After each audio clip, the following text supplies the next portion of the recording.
Nenhuma relação econômica de dominação se constitui sem a elaboração de uma trama simbólica de ideias e valores que a legitimam e justificam.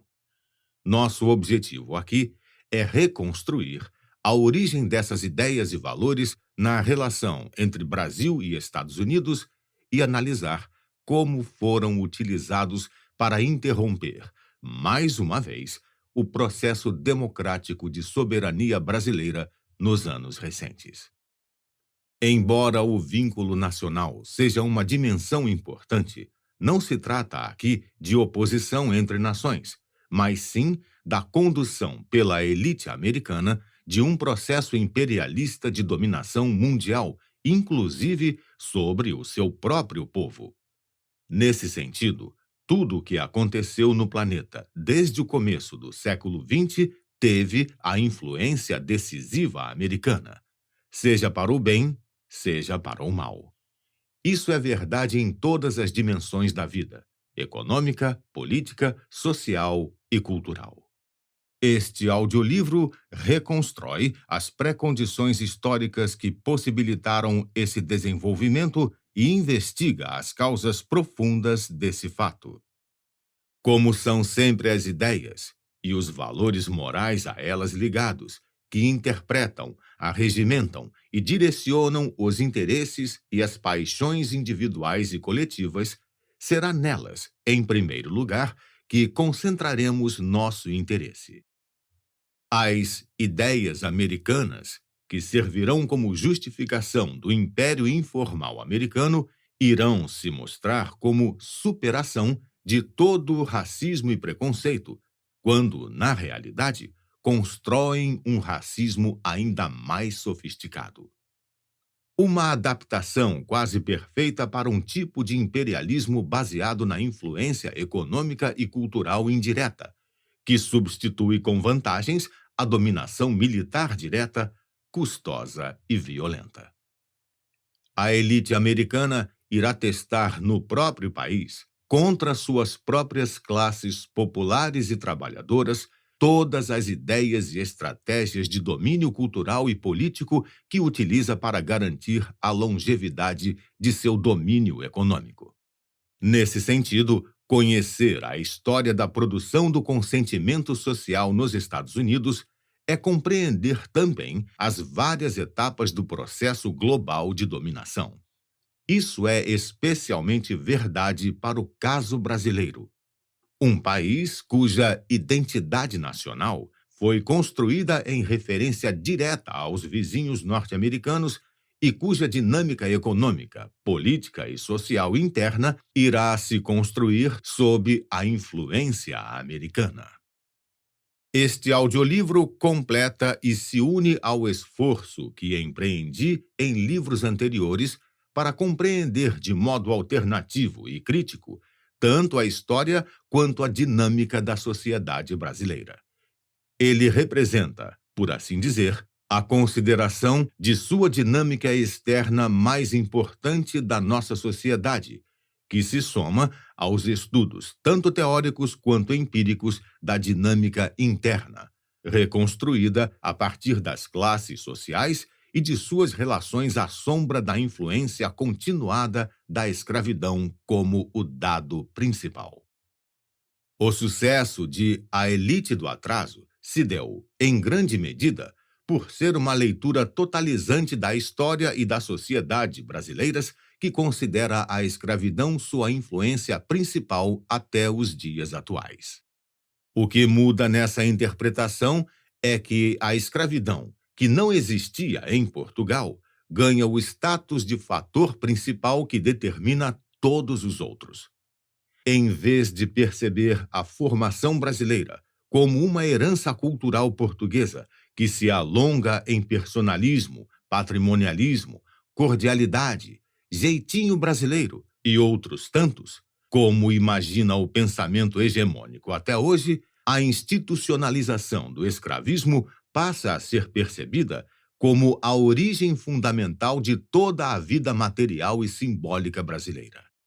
Precisamente por nunca ter sido criticada adequadamente, essa herança continua a existir sob formas e máscaras modernas. 2 décadas de estudos empíricos com todas as classes sociais me permitiram perceber as manifestações atuais desse fenômeno na sociedade brasileira. O que é decisivo em uma explicação é, afinal, a hierarquia entre as ideias. Ninguém nunca negou a existência da escravidão, mas esse dado jamais foi posto como a explicação fundamental de toda a vida econômica, política e social brasileira em todas as suas manifestações principais. O que é fundamental aqui, vale lembrar, não é a mera reconstrução histórica do escravismo, por mais importante que esta seja para o trabalho sociológico. O mais significativo é perceber como tanto a relação entre as classes sociais quanto a justificação simbólica da dominação social como um todo implicam uma continuidade da escravidão, mesmo com o advento do trabalho livre e do sufrágio universal. Rapidamente apropriado por escolas de samba, artistas, políticos importantes e por boa parte da sociedade brasileira mais crítica, hoje esse ponto de vista já não é mais individual. Tornou-se coletivo, e é bom que seja dessa forma. Só assim ele será capaz de produzir frutos sociais duradouros. Neste audiolivro, essa ideia é radicalizada. O estudo empírico da classe média que realizei em A Classe Média no Espelho e a reflexão sobre a assombrosa ascensão política do bolsonarismo me fizeram compreender melhor o notável papel do racismo racial como o interdito, o assunto proibido e a verdade reprimida mais importante da sociedade brasileira. Tendo estudado empiricamente todas as classes sociais no Brasil nos últimos 20 anos, percebi com clareza como esse racismo racial recobre perfeitamente as relações de classe entre nós. Como falar de racismo foi interditado, em parte pelo sucesso da celebração do Brasileiro Mestiço por Gilberto Freire na cultura e por Getúlio Vargas na política, a questão racial foi substituída pelo falso moralismo do suposto combate à corrupção no Brasil. O que fez brasileiros privilegiados da classe média branca saírem às ruas aos milhões contra Lula e Dilma, sabemos hoje, não teve jamais qualquer coisa a ver com corrupção. Se assim fosse, muito mais gente branca e bem vestida teria saído às ruas para protestar contra Aécio e Temer, apontados em evidências explícitas de corrupção e alusão a assassinatos. Como não se pode falar de racismo, seu perfeito substituto é o falso moralismo canalha do combate seletivo à suposta corrupção, voltado apenas contra quem ousa incluir negros e pobres na sociedade brasileira. É, portanto, o ódio à classe dos excluídos e marginalizados, quase todos negros e mestiços, a pedra de toque que explica a vida política arcaica e odiosa do Brasil. Isso torna ainda mais próxima nossa relação orgânica com os Estados Unidos, um país cuja vida social e política é igualmente determinada pelo racismo racial, como veremos a seguir. Como as relações de dominação entre as classes sociais são baseadas na reprodução de privilégios de nascimento e permanecem literalmente invisíveis para a grande maioria das pessoas, é, em grande medida, a linguagem do racismo racial que possibilita a sua compreensão e lhe confere concretude. A principal diferença é que, nos Estados Unidos, o racismo usa seu próprio nome, enquanto no Brasil ele se manifesta, quase sempre, por interposta pessoa, no falso moralismo do combate seletivo à corrupção que cimenta a solidariedade que existe entre as classes do privilégio no país. No bolsonarismo, são as ideias e as práticas da extrema-direita americana abertamente racista que se tornam operantes no Brasil. Nesse contexto, O racismo brasileiro passa por uma transformação. Em vez de consolidar a união das classes altas contra os pobres, como no passado, ele serve agora de combustível para a guerra entre os pobres, que o bolsonarismo institui. Como representante político máximo das milícias organizadas, um tipo de organização criminosa que vive da exploração do medo dos mais pobres, essa guerra é, para Bolsonaro, politicamente funcional. Mas foi a extrema-direita americana que lhe forneceu as ideias, as práticas, as estratégias e, com toda probabilidade, também o dinheiro para o assalto ao poder de Estado no Brasil.